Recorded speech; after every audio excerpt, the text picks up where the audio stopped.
Hai Nakama Squad, kembali lagi bersama Nakama Aquatics. Sepanjang 3 tahun terakhir, emang belum ada ikan jenis baru yang sanggup menjadi tren. Selebihnya ikan cana adalah jenis ikan yang masih laris manis di pasaran, tanpa adanya jenis lain yang menjadi kompetitor. Tapi kalau diteliti secara lebih dalam, jenis cana yang populer di pasaran adalah ikan-ikan yang ukurannya kecil. Cana yang bisa gede kayak cana micropeltes atau ikan toman, dan cana maru, peminatnya nggak sebanyak jenis cana yang tergolong dalam dwarf atau cana mungil. Apakah memang penghobi sekarang lebih memilih ikan yang berukuran kecil daripada yang berukuran besar? Kalau gitu, preferensi penghobi dalam melihara ikan di era sekarang memanglah berubah. Ukuran besar bukan lagi pilihan. So, ikan-ikan kecil galak disebut mikropredator bisa menjadi tren selanjutnya. Apa saja yang membuat mikropredator lebih disukai di zaman sekarang? Nah, mari kita dalami problematika ini. Tonton videonya sampai habis ya. Penghobi beralih ke ikan mikropredator. Sekitar tahun 2010 ke 2017-an, penghobi ikan hias sangat mencintai ikan-ikan berukuran besar. Pada era itu, jenis ikan kayak peacock bass, red-tailed catfish, tiger softnose catfish, dan lain-lain jadi populer di kalangan penghobi. Sebenarnya apa yang terjadi pada saat itu memang unik banget, karena banyak penghobi yang mengalami peralihan dari yang tadinya miara lohan, koki, dan lain-lain ke ikan predator. Ukuran ikan menjadi salah satu daya tarik utama buat para penghobi. Soalnya ikan zaman dulu kan nggak ada yang gede-gede banget. Sementara itu jenis ikan predator yang populer ini mayoritas bisa tumbuh sangat besar. Makin gede ukurannya ikannya nanti makin menarik di mata penghobi. Makanya ikan kayak arapaima juga lumayan banyak peminatnya pada saat itu. Mengapa ikan predator bisa tren pada saat itu? Ya karena hobi ini menawarkan sesuatu yang baru. Setelah penghobi ikan hias, umumnya melihara ikan-ikan berukuran sedang selama bertahun-tahun. Akhirnya diperkenalkanlah ikan-ikan besar yang kelihatan gagah dan keren banget. Karena ukuran ikan yang gede-gede, otomatis para penghobi juga kudu beli akuarium-akuarium yang super besar. Pada saat itu, harum rasanya buat beli akuarium yang ukurannya di bawah 100 cm. Namun lama-lama, tren ini juga mengalami penyusutan karena udah menyentuh titik jenuh. Ikan-ikan yang tadinya cukup eksklusif, jadi udah banyak yang punya. Hal ini membuat sisi eksklusif dari hobi ikan predator menjadi raib. Sedangkan ikan-ikan yang tergolong rare harganya mahal banget. Terus nggak selalu tersedia juga di pasaran. Tetapi tren ini nggak serta-merta langsung hilang. Harus ada jenis ikan yang sanggup menyita perhatian penghobi agar menciptakan sebuah minat baru. Lalu datanglah Cana. Cana memang menawarkan sesuatu yang baru. Ikan ini mudah dipelihara, punya warna dan tampilan yang bagus, dan bisa dipelihara di akuarium yang kecil. Penghobi udah banyak yang bosan buat melihara ikan-ikan besar di dalam akuarium besar. Selain harga akuariumnya mahal, biaya perawatannya juga nggak murah. Ikan yang gede udah pasti butuh makanan yang banyak. Sedangkan cana adalah ikan yang tergolong dalam kategori mikropredator, alias ikan-ikan predator yang ukurannya nggak gede. Ukuran kecil ini menjadi daya tarik baru karena para penghobi nggak perlu pelihara ikan dalam ukuran yang gede. Akuarium-akuarium yang tadinya butuh meja besar bisa dialihkan ke akuarium yang lebih kecil. Dari tadinya makin banyak tempat, sekarang bisa lebih fleksibel. Hal baru yang ditawarkan Cana ini jelas menarik perhatian banyak penghobi buat pindah ke lain hati. Akhirnya banyak yang kesengsem sama Cana dan mulai menjual akuarium-akuarium besarnya dan beralih ke akuarium kecil. Penjualan akuarium ukuran 60 kali 30 cm jadi naik pesat akibat Cana. Alhasil tren pun kembali berubah. Kalau dulu ikan galak dipilih karena ukurannya yang besar. Sekarang ikan-ikan galak ini ada yang ukurannya lebih kecil dan bisa dipelihara di akuarium yang kecil pula. Endingnya, biaya peliharanya juga jadi lebih murah. Sekarang memang zamannya mikropredator. Ikan apa saja yang tergolong sebagai mikropredator? Walau digadang-gadang menciptakan tren baru, nyatanya jenis ikan-ikan mikropredator emang belum banyak dikenal sama penghobi. Popularitasnya masih kalah jauh ketimbang ikan-ikan predator berukuran besar. Nah, karena itu, aku mau ngasih tahu kamu soal beberapa jenis ikan mikropredator yang galak banget. Walau ukurannya kecil, nyali mereka nggak kalah sama ikan-ikan gede. Pertama ada Indostomus paradoxus, dikenal juga dengan sebutan ikan pipa atau ikan belalang, adalah salah satu spesies ikan predator yang unik dan menarik.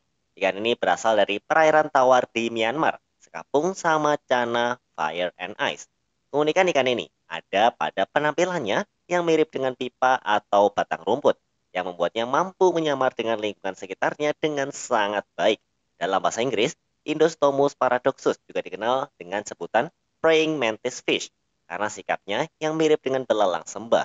Ikan ini memiliki tubuh yang pipih dan ramping dengan panjang sekitar 4 hingga 6 cm. Salah satu ciri unik Indostomus paradoxus adalah mulutnya yang dapat ditarik ke dalam tubuhnya. Hal ini memungkinkan ikan ini menunggu dengan sabar dan mengejutkan mangsanya secara tiba-tiba. Indostomus paradoxus adalah predator yang terampil dalam memangsa serangga kecil, larva serangga, dan krustasean di perairan tempat mereka hidup. Meskipun ukurannya kecil, Indostomus paradoxus adalah ikan yang penuh dengan karakter. Kedua, Scarlet Buddies. Ikan ini merupakan salah satu ikan hias kecil yang sangat populer di kalangan penghobi akuarium. Ikan ini berasal dari perairan tawar di wilayah India dan Bangladesh. Meskipun ukurannya kecil, keindahan warna dan coraknya membuat menjadi daya tarik utama di dalam akuarium. Scarlet Buddies memiliki tubuh yang kompak dan ramping, sekilas mirip kayak ikan siklit, dengan panjang sekitar 2 hingga 3 cm. Jantan memiliki warna yang mencolok dengan kombinasi merah, oranye, dan kuning yang memukau, sedangkan betina memiliki warna yang lebih pucat. Jantan juga memiliki sirip ekor yang lebih panjang dan mencolok. Selain keindahan warna, Scarlet Buddies juga memiliki karakter yang menarik. Mereka cenderung menjadi agresif terhadap sesama jantan, sehingga disarankan untuk melihara hanya satu jantan dalam satu akuarium kecil. Namun mereka bisa hidup harmonis dengan ikan hias lainnya yang memiliki ukuran yang sebanding dan sifat yang damai. Ketiga, ada wild betta, alias ikan cupang liar. Popularitas ikan cupang liar memang nggak sengetop ikan cupang-cupang yang domestikasi. Nah, tapi mereka punya tampilan yang nggak kalah cantik. Jenis wild betta ada banyak, dari yang harganya murah sampai yang harganya jutaan. Betta macrostoma jadi salah satu contoh yang cukup mahal harganya. Buat ukuran ikan cupang, harga ikan ini mencapai 1 juta rupiah. Berasal dari Kalimantan, Betta macrostoma memiliki tubuh yang elegan dan ramping, dengan corak hitam, putih, dan merah yang mencolok di seluruh tubuhnya. Bagian punggungnya ditutupi dengan sisik besar berwarna hitam yang mengubah daya tariknya. Selain kecantikan fisiknya, Betta macrostoma juga memiliki perilaku yang menarik. Mereka adalah ikan yang agresif terhadap sesama jantan, sehingga disarankan untuk melihara hanya satu jantan dalam satu akuarium. Betta macrostoma juga dikenal dengan ikan yang cukup pemalu dan lebih suka bersembunyi di antara tanaman atau di tempat perlindungan lainnya. Karena itu, memberi lingkungan yang sesuai dengan tempat persembunyian dan tanaman air itu cukup penting. Selain Betta macrostoma, ada pula Betta hendra. Namanya kok kayak nama bapak-bapak dekat rumah ya. Well, hal itu karena penemu dan figur yang mengekspor ikan ini ke luar negeri adalah seorang pria bernama Hendra Tommy, yang merupakan breeder cupang asal Kalimantan. Betta Hendra memiliki penampilan yang mencolok dengan kombinasi warna dan pola yang menarik. Tubuhnya yang ramping dan panjang memberikan kesan elegan. Ikan jantan Betta Hendra memiliki sirip yang panjang dan indah, dengan warna-warna mencolok seperti merah, biru, atau ungu. Pola dan corak pada tubuh dan siripnya seringkali sangat memukau, dengan detail yang halus dan kontras yang menarik perhatian. Selain keindahannya, Betta hendra juga memiliki sifat yang unik. Ikan jantan memiliki kecenderungan agresif dan teritorial, sehingga sering tidak disarankan untuk dipelihara bersama dengan ikan lain. Namun kecantikan dan perilaku unik Betta hendra membuatnya salah satu spesies yang paling diminati oleh para penggemar ikan hias. Itulah beberapa jenis mikropredator selain cana. Ternyata banyak juga jenis ikan predator kecil yang galak, tapi bisa dipelihara di akuarium ini. Sebenarnya masih banyak lagi jenis ikan predator kecil, tapi dalam kesempatan ini kayaknya 4 jenis saja udah cukup ya. Lalu apakah ikan-ikan kecil dan galak ini bisa jadi tren ikan hias selanjutnya? Seberapa besar kansnya? Apakah ikan mikropredator bisa jadi tren baru? Pasar ikan hias Indonesia memang lagi mengalami sebuah fase stagnan karena belum ada lagi tren baru yang terjadi. Dengan masih stabilnya pamor cana, sebenarnya ikan-ikan mikropredator lain bisa aja jadi tren baru karena penghobi umumnya udah terbiasa memelihara ikan-ikan kecil nan galak.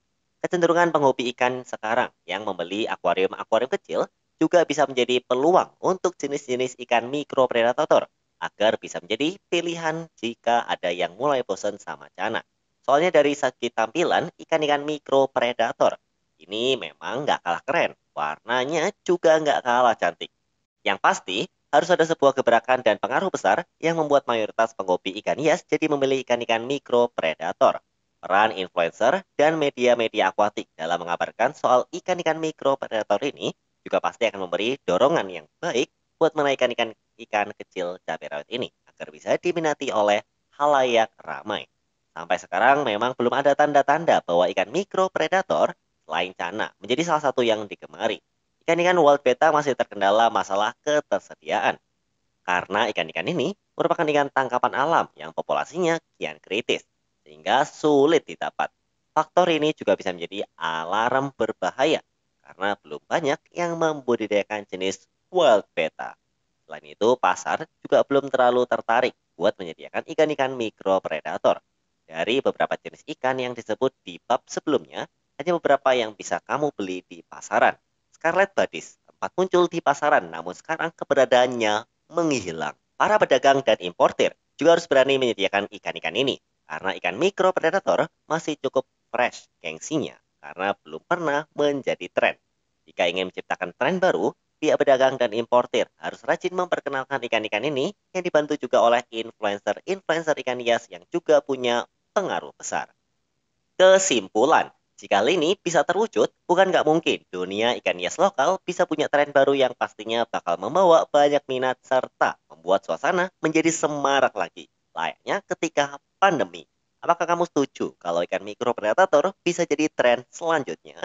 Tulis di kolom komentar ya. Jangan lupa tonton video-video Nakama Aquatics di selanjutnya.